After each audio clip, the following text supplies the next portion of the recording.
my second question to you. I don't think this question has been asked to you before. Let's hope it's not. Okay. uh, Lecturing with confidence and conviction in all shapes of your life. How do you manage it? So, see, let me tell a little bit of history of it to all our viewers. I've been seeing Kaizzad sir since 2009. I've seen him in all shapes and sizes. In 2009 or 10, I think he was somewhere around 108 kilos or 10 kilos with more than 20% of body fat. An uncomfortable phase of his life, which the conventional bodybuilders call it as a off-season phase, right? The best shape might have been somewhere around 2013 or 14 when our master trainers course was going on. I think that was like the best shape of your life, according to me. Then post your TBS setting operation, I think that was kind of some of a biggest setback you had in your life. So I've seen you on all your shapes, but your lecturing skills never go down. They are just going up and up and up. I mean, you being a competitive bodybuilder, you being in that physique, you being in that shape, the the confidence which you have is a little bit different than the confidence which you have when you are not really in your shape. I think that's what every bodybuilder or every kind of a strength athlete faces. But you never face that. I never saw a lecture going bad. This never happened. And I've had in the this thing, the Bombay Exhibition Center, I think that was the time when you just had your operation. Uh, there were like so many bodybuilders and competitive athletes roaming around you, but you're not in your best shape, and yet you delivered such an amazing lecture. I can never forget that lecture. So how do you manage it? Okay, number one, there are only a few times when I have to manage it. See, whenever you have to manage something, then that means that you're not. So most of the times, it's something that I don't even think about. So I'm not managing it. It's just something that is well. I have the talent for it, and I'm doing it, and I'm performing. But there are many times, like you mentioned, that it doesn't affect me. It affects me tremendously when I'm not in shape. It does affect me tremendously. But see, when you've been called and there are expectations from you, from your students or whoever has come out, so give immense importance to people who've taken out their time and they're coming and sitting in front of you. Give that tremendous respect. It's they've taken out time from their day and they're coming there to sit and hear you. So once you realize that, boss, you can't be wasting somebody's afternoon, Sunday afternoon if they're coming. You can't be wasting their time. And you take that responsibility for that. So I'll tell you, when I'm not in my, when I was out of shape or when I was carrying a lot of body fat, it would require a lot of psyching up. I would disappear inside the bathroom for a long time, talking to myself. For me, and I think every teacher should understand this, that a very important part of your profession as a teacher is to be a performer, that every lecture that you deliver in the classroom is a performance. It is a performance. You're on stage. And if you are, so you may have all the knowledge in the world and you may have a lot of data to provide. You may even have a lot of analysis to provide. But if you're not performing and if you're not doing it in a way that you're performing, you're going to lose out. You're going to put people to sleep. And how are you supposed to educate them? The one thing that you want is engagement. If you have an engagement of the person, then the knowledge transfer will happen. So for me, it's every lecture is a performance. I do a lot of things to see to it that it. So there was a time when I thought that prepping for my lectures is very important. Then I realized it was going against me. I couldn't handle that. So then I started going into lectures completely and totally unprepared. Even to this day, if I'm doing a Q&A, like for instance with you now, you have your set of questions. I don't want to know from before what the questions are. It doesn't come out right. I want to hear the questions right then and there when you ask me, so that the spontaneity is there. Finally, you're going to ask me a question about myself, about my domain knowledge, about my subject. Why the hell should I prepare and why the hell should I get the answer questions from before? So people want the questions from before because they feel that if they have the questions from before, uh, it will help me in preparing for those questions. There will be no question that I may not be able to answer. I've never been scared of saying I don't know. I've never been scared of saying that. So when I stand there for a Q&A, I'm not expecting to know the answer to every question being fired. What's the point of asking for questions in advance, then telling the person that these questions aap nikalo, ye question nikalo? It doesn't help. There is also a chance that somebody may ask you a very awkward question, but then you can always say, I choose not to reply. But spontaneity should never go, because spontaneity is required to actually hold people's attentions. So for me, it's whether I'm a singer, whether I'm a stage artist, whether I'm a teacher. A teacher should realize that the teacher also has to put on a performance. Every lecture is a performance. So that kind of pressure I put on myself to perform for my students. I won't lie to you. Every time, it's not that I'm going to be in the highest of spirits. There are things that happen. So at a time when it was legal, I used to take all kinds of stimulants to see to it that now being on the correct nutrition, I don't require those stimulants. But earlier, with a hell of a lot of carbohydrates going into my system, obviously the brain fog happens. And to remove that brain fog, I would take all kinds. 1,200 milligrams of caffeine would be nothing. I would take it to bloody sustain myself. I've taken a gram of caffeine many times, and it's all for the sake of seeing to it that I better be alert. I cannot be groggy. I cannot be off mood. Sometimes what happens is that as your reputation improves, as your reputation increases, sometimes you can get away with a bad lecture. You can just get away with it. People will still say, wonderful lecture and all that. And that's when you have to realize that, boss, it's not about them saying wonderful lecture, wonderful lecture. You have to judge that lecture to your standards. So, and always see to it and be very, very, so I've gone home frustrated saying, what a horrible lecture many times. So it's not like I always have a good lecture, but yes, the intention is to see to it that the people who've taken out time get something worthwhile. For me, when somebody says, sir, I learned so much, my eyes opened up. For me, whenever I get that kind of feedback, it's always a sense of relief. It's relief, all right, mission accomplished. I had a job to do, and that was to enlighten. And that is exactly what the people are saying, that they really learned a lot. Good. The things that frustrate me, and since you all are interested, you all should know that it doesn't really make me happy. If I've spoken for 8 hours continuously, I've given my all, and I've really spent. After 8 hours, when somebody comes to me backstage and says that, sir, you sound like Farhan Akhtar, my blood boils. Because the point is, what were you thinking right there? Right. I'm giving you knowledge. I'm standing on stage. That 8 hours I've been talking. Is it that the last 3 hours your mind is just, when the bloody lecture ends, I'm going to tell him he sounds like Farhan Akhtar, he sounds like Farhan Akhtar. Why? I mean, I've said, okay, you could say that I've noticed, but that could be later.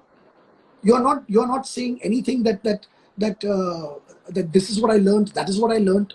What you gathered after me talking for 8 hours is that my voice is like Farhan Akhtar's. I mean, that's the biggest insult of all for a teacher. I had to do an Instagram post where I said, Baba, I cannot be sounding like him. I was born 3 years earlier. So I already had that voice 3 years before he had. He sounds like you. It's just the order of things. It's not about a bigger man or a smaller man. He started sounding like me, 3 years ka difference hai. 3 saal pehle. Kaizzad sir, what about confidence? I always feel this practice because when it comes to a strength athlete or when it comes to a competitive bodybuilder, the confidence which you have when you are 85 or 90 kilos, ripped, big arms, and when you walk on that stage, your body language, people just fall in love with you like within like in the first glance, and you know that because you are in that shape. But when you're not in that shape, what about that confidence? You still have it. That's what I'm saying. So during the times that I'm in shape, I don't need to manage anything. How do you manage it? I don't. I just go there and talk. But when I'm not in the best of my shape, then I need to do things where I get into a bathroom or a loo or a green room behind and then talk myself into that and be ready for brickbats. See, the point is that if I stand there with a high fat percentage, all right, and I'm talking about fat loss, I have to understand that there will be a smart fellow who will get up and say, but what about your body fat? And I have to be able to take that in the right spirit and say, you're right. And don't do what I'm doing. Do what I'm telling you to do. All the times that I carried a lot of fat, I never really knew why. I didn't understand insulin resistance. I was hung up on that old stupid model of low metabolic rate and high metabolic rate, basal metabolic rate model, which is completely wrong. I've always been insulin resistant. So, why? Extremely genetically gifted people can be insulin resistant. Lee Priest is a classic example. Oh, Lee Priest has got incredible freaky genetics for bodybuilding, but he's insulin resistant. So, in the off season, he's bound to gain fat. Now, the way he tackled it was that he turned it into his own brand, his own branding that yes, Lee Priest is always fat in the off season, and then that transformation where he would come on stage with the narrowest bloody waist on stage. Lee Priest had the classic 28-inch waist and 28-inch thighs. So see the classic X. So, but he would bloat up during the off season like crazy. right. All And right. So, Krishna Mohan, don't do what I'm doing, do what I'm telling you to do. Though it may sound and make sense to you, Krishna Mohan, I would rather be doing what I'm saying. That would be the better thing. That I am preaching what I'm already practicing. So again, this is something that I would say when I'm challenging, but then why are you fat? Because I'm probably not following my own advice. But I would not really be comfortable with that. I would be more comfortable with doing what I'm teaching. see, right. Because that's many students of yours or many people who are close to you know about your struggle during injuries. You are a passionate bike rider. You had some accidents in the gym before. How do you deal with them? What's the psychological response? So, just a month ago, while doing push-ups, while having some good amount of weight on my back, I snapped something on my shoulder, and it pained like crazy, excruciating pain. And the pain wasn't really bothering me psychologically. What was bothering me is whether I could be able to push those 100 kilos again or not. That was the only thing going in my mind. So, how do you deal with it? How you overcome these kind of psychological impacts? So I'll tell you about the time when so I've lost count of the number of injuries I've had, and none of those injuries were because of bad form and technique or anything of that sort. They happened. Now it was written in my life that they'll happen, so they happened. So be it the bike accidents, be it so what many people don't know is I started weight training with a completely screwed up shoulder, and I started weight training by the age of 15. Around between 13 and 15, those 2 years were quite crazy actually. I was, as I said, I was 5'4" and only 48 kilos with a huge chip on my shoulder to prove to the world that I'm stronger than I look. Uh, uh, the 2 years between the age of 13 and 15 were very reckless. I mean, you could tell me to jump off the second floor of a building and offer me 5 rupees, and I would do it. The only thing I wanted to prove is I don't get scared. That is the only thing I wanted to prove everybody. As a child, I've had water phobia. I'm scared of water. I used to be. And my fear of water disappeared because there was a bigger fear, the fear of being called a coward. So I dived from the bloody third floor of the pool, the diving board, जो third floor रहता है. I have dived from there being terrified of water only because I wanted to be the bravest amongst everybody. I had all those things to prove in my head. So I remember just running off the board and diving because whatever I was scared of, I was 10 times more scared of anybody calling me a coward. So that is how it broke. Even as a college student, I was a little fearful of water. But I remember that college picnics to these beaches, the beaches around Bombay, the Gorai and the Aksa beaches and all that. Though I was scared of the water, I would be the farthest in the sea because I had to prove a point that I'm not scared.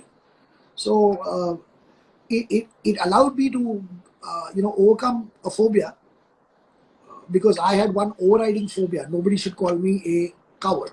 That was my biggest phobia. That was my biggest irrational fear, that people will call me a coward. But at the same time, that led to a lot of injuries. I have so my supraspinatus, no, my infraspinatus was already snapped before I started working out, and it happened in one of these I dare you kind of situations. So I don't remember ever working out with weights with a shoulder that did not hurt. The pain was always there. I started off with the pain, and then one after the other, weird accidents kept on happening. Bike accidents happened, but I kept getting back. And one thing I'll tell you, that bodybuilding, never ever call it the hardest sport on this planet. It is not even a sport, and it is the easiest thing for a person with the right kind of genetics. In fact, when injuries make you useless for anything else, you can still do bodybuilding. Because muscle hypertrophy doesn't care about free weights or machines. When you can no longer take free weights, you can very bodybuild with machines also. It's just about. So now I understand that I was never about. It was never for me. It was never about building muscle. For me, it was about building strength. Even when I won in bodybuilding competitions, or even if I saw an increase in size, not that it has ever happened, but I'm hypothetically saying that if I ever increased in size, but I did not increase in strength, I would be very frustrated. For me to get an applause on stage as a bodybuilder, that was important. But even more important was for me to get an applause on the gym floor with me lifting something that was respectably heavy. So impressing the judges and the audience on stage with my physique was important, but more important to me was impressing people in the gym with my strength. That was always more important to me. And I know of this quote. I've seen this quote written on a doormat, on a doormat. So it was written over there: "Leave your ego outside." I never left my ego. I always carried my ego wherever I went. My ego has been my friend.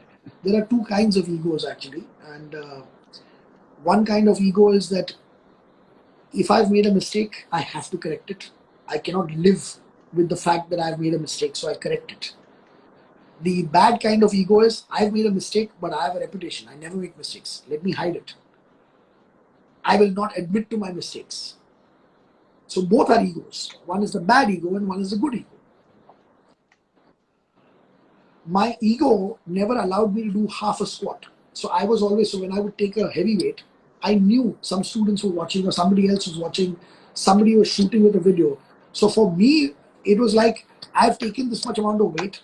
Now I better sit fully because it would tear me apart if I did that repetition with that weight. So if I took 500 pounds and I sat down and I stood up with a lot of effort and I put it on the rack, imagine what would happen to me if some guy came up to me saying, "Magar range ठीक नहीं था, range बराबर नहीं था." And that would kill me. So my ego would make me sit. My ego would tell me, it doesn't matter if you can't stand up, but bloody hell, sit all the way down. That standing up is of no credit.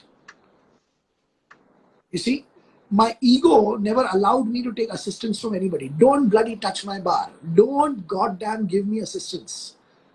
So if somebody helped me from behind, it would be like, bloody hell, I would have got this weight would have been mine. I would have written my name on 500 pounds, but you idiot, you bloody touched my bar, and now I cannot put my name on that 500 pounds. It's my weight. Don't you dare touch it. That's ego again. It is ego that tells me I will lift and nobody else. No bloody finger touch. Nobody, aisa hi haath rakha hai. Nothing. Don't touch. I am doing the lift. Yeah, I get stuck. I would want you to come and lift the bar off me. But don't bloody put your hands under my armpits. Don't bloody make me stand up like a goddamn bloody handicap fellow. I don't need assistance. I fail, you pick up the bar for me. So, see, this is all ego. The right kind of ego. So I never left my ego outside. I was always competing. And there are by the way, there are not millions but billions of people in this world stronger than me. But yeah, from whatever strength I had, I maximized that strength. I really pushed it. Very few people could train at the intensity that I would train at. Somebody's irritating me by again saying that I sound like Farah Akhtar. So I would like to tell the viewers is that in I guess 2013, end of 2013, or maybe at the starting of 2014, I had the privilege of watching Kaizzad's squat with 485 pounds. He failed at 295 in K11 Academy and Gym at that time during our first Masters Trainers course. A lot of questions, a lot of interesting ones. Um the one of the interesting questions which I found was that after you, who will be the successor of K11? On successor would be a little wrong term, but like when you are not here, what will happen to K11? That was a question. Well, it's a very pertinent question, a very important question to answer, because the way you're supposed, as a businessman, the way you are supposed to run your business is that it outlasts you. It cannot finish with you. And I'll answer this question in a different way. Let's say so I get asked this question: what is the meaning of K11? Why is it called as K11? So basically, the gym that I had set up earlier, Exert. Okay. After I left from Exert, I had a band of 11 people that left with me. And I remember that on my 30th birthday, he's doing very well for himself now. He's a personal trainer of repute, and he's got his own brand called as Bodyolics. So his name is Abbas Ali. So Abbas also was a personal trainer at Exert. So he was one of my 11. So he had baked a cake for me on my 30th birthday, and he had in icing he had written the names of all the people who were with me. So out of them, Mayuran, Kalyani and Lata, they are from the original 11. And when he counted those names, the names turned out to be 11. And Ocean's 11 as a movie had come out at that time. It had become a big hit. So he got very excited and he wrote over there K's 11, K apostrophe S, K's 11. The name sort of stuck when I wanted to start a company. We called it K11, okay? Because it was Kaizzad's 11, right? But today the name, the meaning has changed. Today the meaning of K11 is not Kaizzad's 11. Today the meaning of K11 is School of Fitness Science. That is what K11 means. So so the moment somebody says K11, it is School of Fitness Sciences. It's no longer Kaizzad's classes. It is no longer Kaizzad's school. K11 School of Fitness Sciences is a brand by itself. It stands on its own. And the K is not Kaizzad's K. The K11 is just a logo. It is just the name. It's a proper noun. What is the name of the School of Fitness Sciences? The name of the School of Fitness Sciences is K11. What does K11 stand for? It's its name. K11 is the name. There is no other meaning to it. The name of this fitness school, the name of this fitness sciences school, School of Fitness Sciences, the name of it is K11. It's a brand unit, it's a brand logo. It has no meaning, it stands on its own. So understand that right now, it's not about after Kaizzad, what about K11? Everybody who works with me, everybody, the heads of departments, the managers of the schools, the teachers, all of them, they are part of K11 because they understand K11 very well. They understand what it stands for. Somebody in the capacity of a head of department, somebody in the capacity of a school manager, and somebody in the capacity of a teacher, especially in K11. I can assure you one thing, that they may leave, but they will not be themselves anywhere. They will be a misfit everywhere.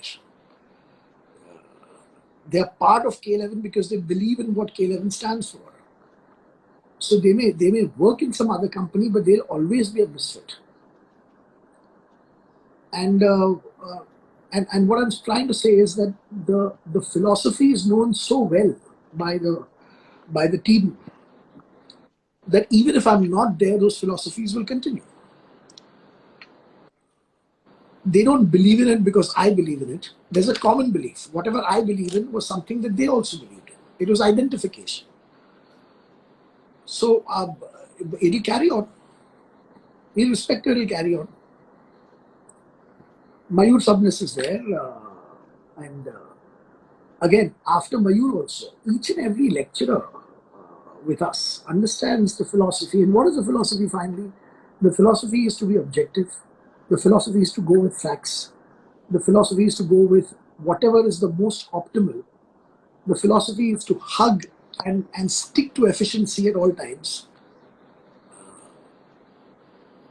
So the team is very capable now. There are a lot of things that now I am not involved in at all. The whole, so it is definitely become a company now. It is not a one-man show. It stopped being a one-man show a long time back. There used to be a time when K11 marketing required my face or needed some bodybuilding photograph of mine.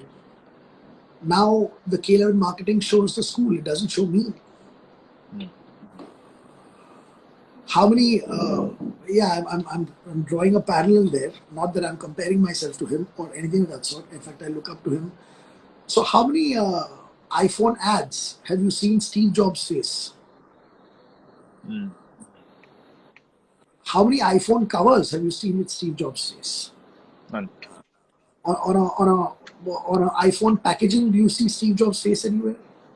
No. So again, the iPhone is not Steve Jobs.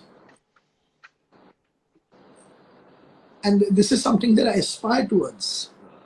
If so, I remember in a particular marketing meeting, I think one of the team members said that, "Sir, मगर अगर आपका photo रहेगा ना, बहुत फर्क पड़ेगा." And I suddenly felt very small. That my company has not grown to that stature where it can stand on its own.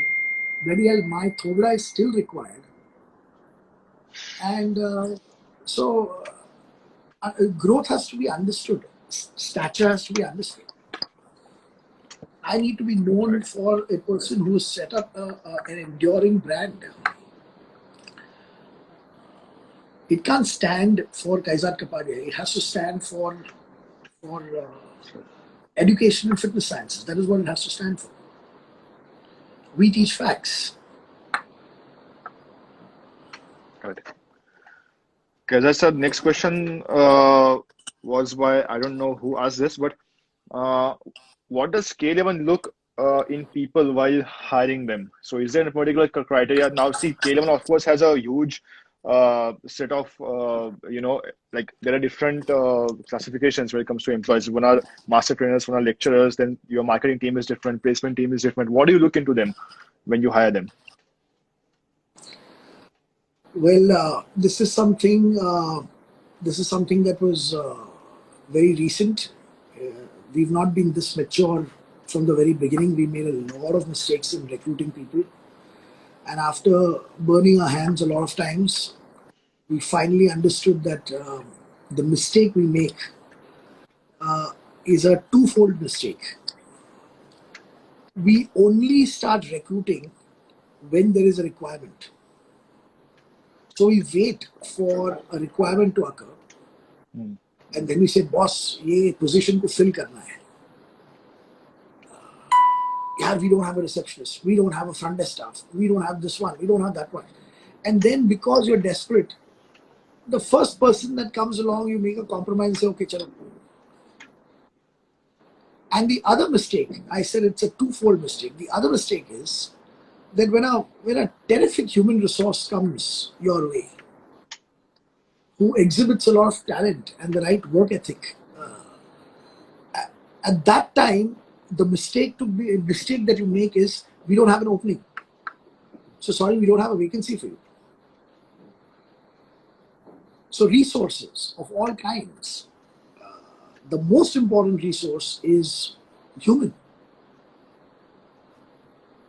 Because if people don't work well, the company has got no future. I can't think of anything more important than the right people. And we are nowhere there yet. It's not that every single choice we make right now also, but now our interviews, we go random. Like when I take an interview, I just start chatting with the person. I don't have a list of questions. Whatever that person says, I respond to that by a question. And it leads. I'll give you an example. There was this very bright, intelligent girl who had come to become a counselor with us. She had come with her mother. Very nice, sweet mother. She was waiting in one of our meeting rooms while she came in for an interview. And one of the questions that I would normally ask is, so, what do you want to do? What do you want to do in your life? Have you thought of anything? Like, you can't be like, okay, I want to be a counselor. That's fine. There could be also. But right now, she's too young to actually hone into this counselor. There was a vacancy for counselor, so she came. So she blurted out, I want to have my own cafe. I want to have my own cafe, which was fine. It's at that stage, I would not hire her. Correct? So I said, oh, nice. And I looked at her thing. So she had done the standard MBA from not such a great school. तो भी एक MBA किया था नाम के वास्ते. I have a lot of respect for management studies. In fact, MBA is a great course, but then it has to be taught properly and it has to be done from the right place. So she had done the normal MBA. So I said, but tell me one thing, if you always wanted to do a cafe, why didn't you choose hotel management, like specialize in hotel management? So, because your dream is to have a cafe. So she ended up saying, I don't like serving people. I don't like, because there in hotel management, what they do is they will make you serve tables also. So she said, I don't like doing that. And that was like, so I hadn't planned that. I hadn't planned how that conversation was going to go. But if she was going to be somebody who's awkward about serving people, she's not the right fit for Caleb. Correct. At K11, if we find the toilet dirty and the housekeeping staff is not there, we clean the toilet. And so somebody saying service, I don't like serving people, somebody who looks down on a particular job profile, ye mera kaam nahi hai. I would not like doing. These are the misfits. They will not last too long in K11 at all, in any case. So she was completely cancelled out. Just on that one little thing, she was moved out. And right now, if you open up all these management gurus books and you open up all these, if you look at any of these people who are people who talk on management, you will hear one word constantly, and which is culture, culture, culture. They'll keep talking about culture, work culture. We want people who are ready to work right now. Just like any other business, We are also reeling under the shock of COVID-19. We've been hit really badly by it. But look at my team. They are so we use a communication tool called a Slack. If you look at the activity going on Slack, my God, you'll see activity happening at 2 in the bloody morning also. In fact, this work from home thing, our team is actually, what's happening with this work from home is that the whole day, where it disappears in this flurry of video conferences, we don't even realize how the days pass by. We are losing track of Saturdays and Sundays. The Sunday and the Monday feels the same. True. We end up working 7 days a week, and then suddenly it strikes us, oh shit, we're not taking a holiday. So this is lockdown is good in a way, Krishna Mohan. I don't see anything good in the lockdown. Nothing. I can't think of one redeeming feature of this lockdown. Not one. I just regret being alive in this time, in this period. Why our lives had to be disrupted this way. And yes, it is true that everything happens for the best. It is definitely true everything happens for the best, but that we'll come to know later. But the way it has been handled, nothing makes sense. So I, for one, am just very, very angry with this whole lockdown thing.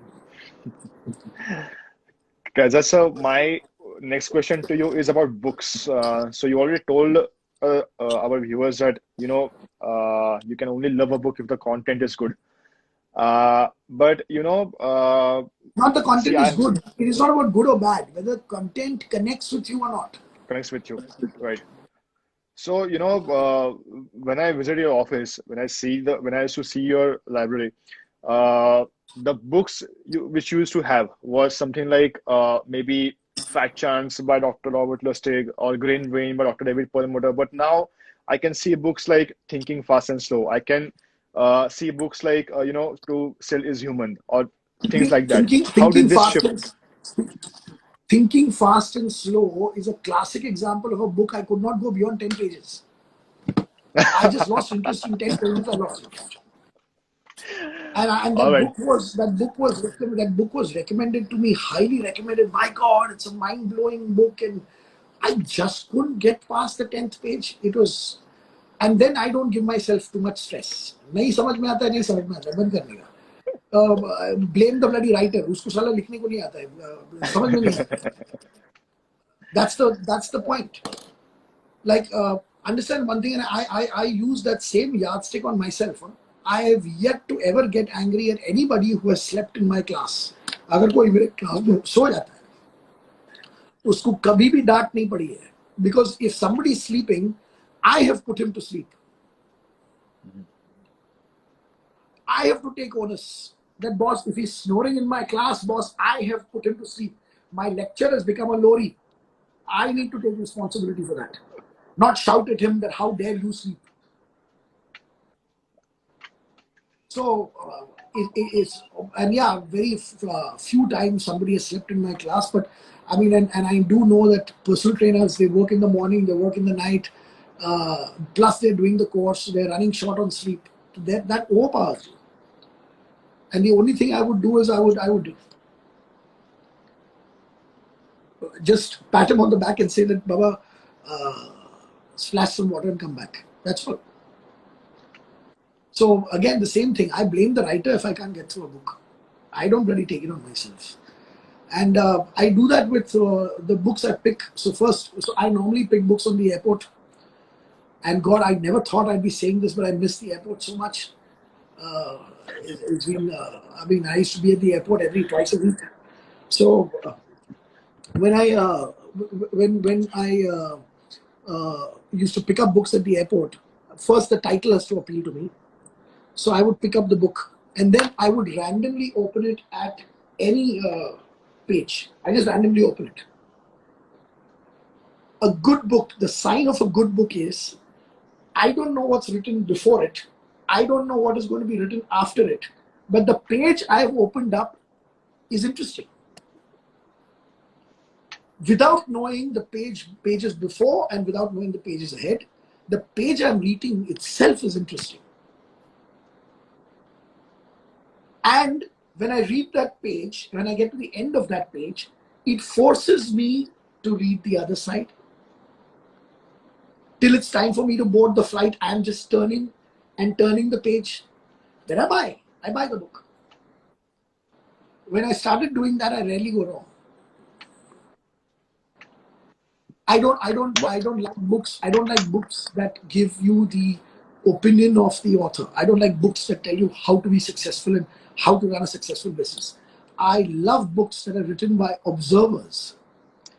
So people don't understand how much observers are to be respected. They are the ones who know a lot because they observe.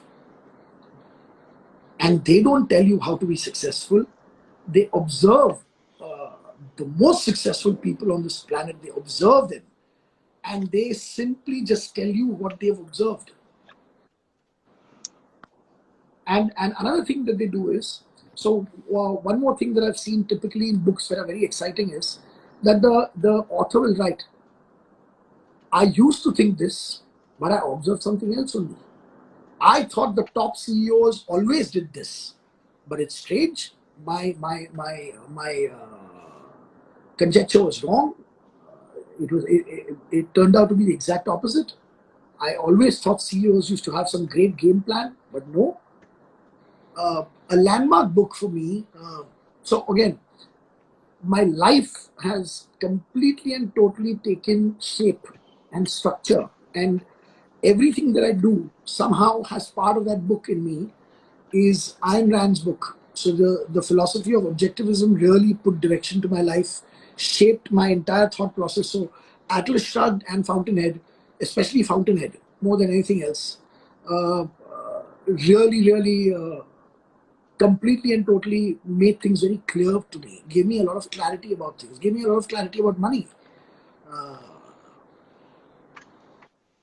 So Ayn Rand really changed my entire philosophy. Form without function is ugly. Form is beautiful only if it has function. Is believed by almost every person who's successful. Like Steve Jobs will also tell you that the aesthetics is not about how it looks. Aesthetics is about how it works. So it is beautiful because it works beautifully. It is sleek and it is lean because it doesn't take up excess space.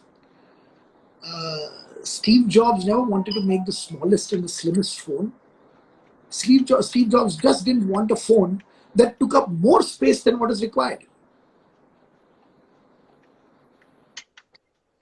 Steve Jobs doesn't mind making a big phone, but then every part of that big, there should be some justification as to why that phone is big. So the iMac on the desktop is not small. The iPhone that I have is not small, but for its functionality, it will not take up a millimeter more than what it's supposed to take up. Cybex is one of my favorite brands because of that. If you see the Cybex Bravo, which is a cable crossover, Yeah, amazing. it is so tiny compared to the others, but they have not made that machine to be space saving. They've just made, so the Cybex Bravo is not small. The Cybex Bravo is the exact size that a cable crossover should be. The other brands are excessively big. Cybex Bravo is not small.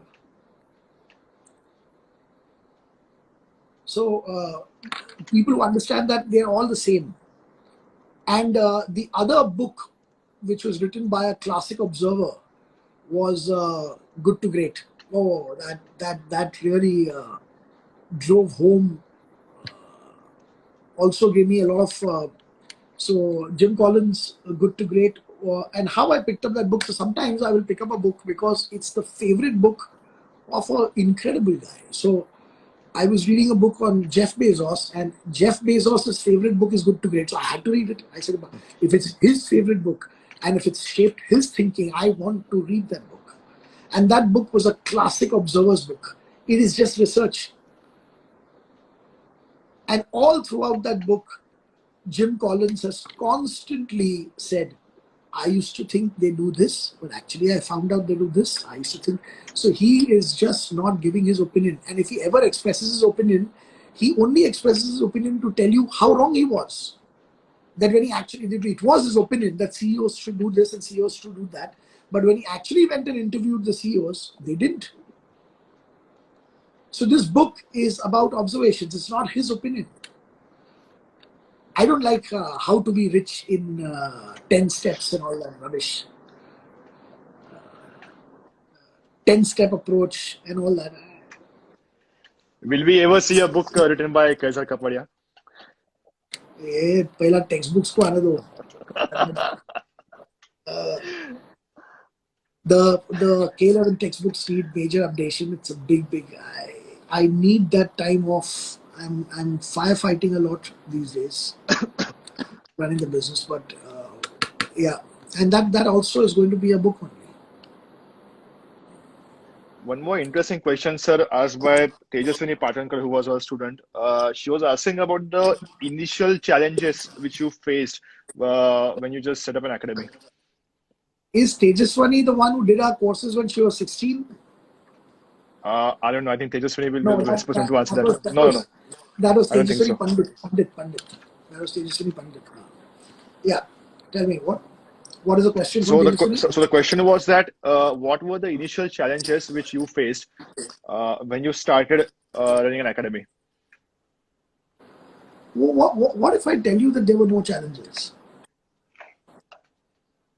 That we were just busy doing what we love doing, and I was very fortunate to have a business-minded partner and then a business-minded CEO who could look into sales and the marketing aspects and all that. Love you too, Abbas. So Bodyholics, if you see that, he's the man who named it K11, by the way. Awesome. Great to have you, Abbas. So anyway, what I was saying was that, sorry, what was the question about? The challenges. Yeah, so boss, the challenges come and go. We don't realize the challenges are, by the way, the challenges are now. That is one thing that I want you all to understand. That when you're just starting out and all that, it's all so romantic. There is never any challenge. Now I've got the responsibility of 200 people with me. Now this whole COVID-19 thing, that's a challenge, boss. We need to climb out of this ditch. We need to do a 90-degree climb. We need to do a 90-degree climb in the first year. People always think, एक बार मेरा business बड़ा हो जाएगा, बाद में smooth sailing. नहीं बाबा, challenges तब बढ़ते हैं और तब pressure नहीं ले सकते लोग, इसलिए sustain नहीं कर सकते. If you ever wish for a big business, you better bloody man up for the pressures that are going to come to you.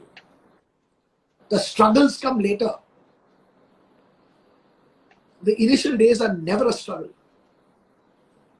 We in 2018, we raised our unreasonably low fees. We had to.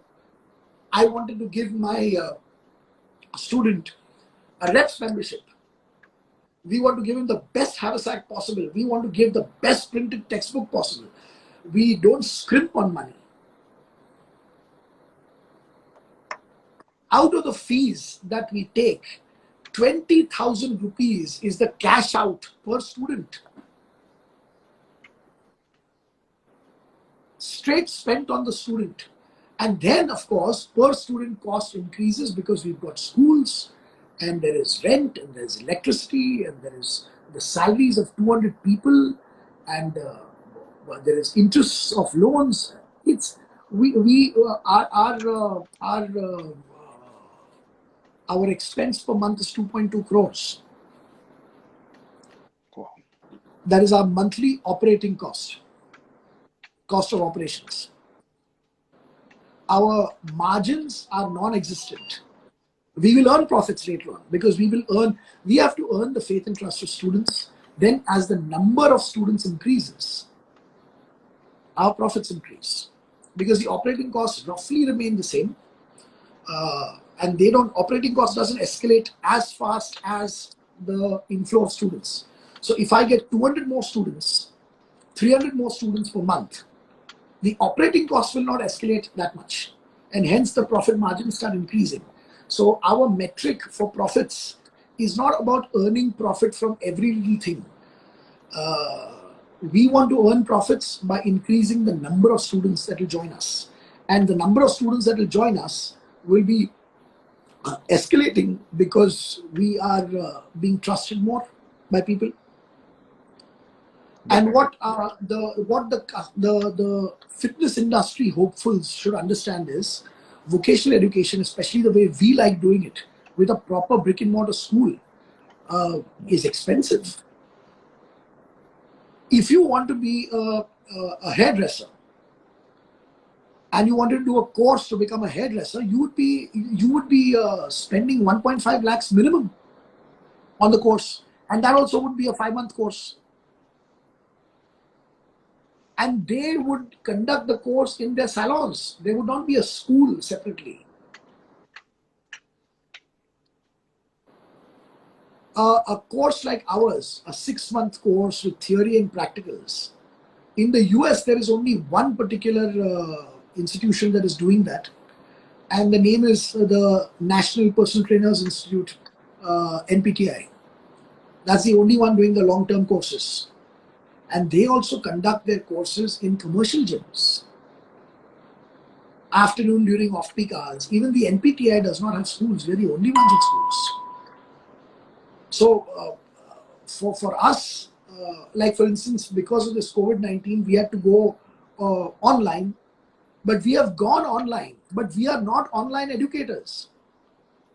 We again have become the only people to do 100% video conferencing course. It is 100% face-to-face, 100% two-way communication, 100% interaction, video conferencing. It's not online education. It's an online medium, but we are face-to-face. We don't even take more than 25 students in a batch because Zoom can show me 25 faces and we want to see all the 25 faces. Today at 2 o'clock in the afternoon, I got some complaints of some students where they were attending class from home, but they had ignored all my directives of how to attend class from home. So there was a student who insisted on lying down on his bed throughout the lecture. Okay, and when the lecturer told him, he said, "नहीं मैं बीमार है, मैं तो late के attend करेगा class." I don't want that rubbish happening. You are in my classroom. And we respect our students a lot. And I had to tell, I barged into the class today and I told them, boss, all your cameras on. You are lying down on a sofa because you're at home. You forget that the K11 teacher is also teaching you from his home because he's also locked down, but the bugger has not moved from the chair. And he's sitting there in his uniform. And you want to sit there in your ganji, lying down on bed? Where is the decorum gone? Where is the respect gone? He could have, the teacher could have lied down on bed and taught you,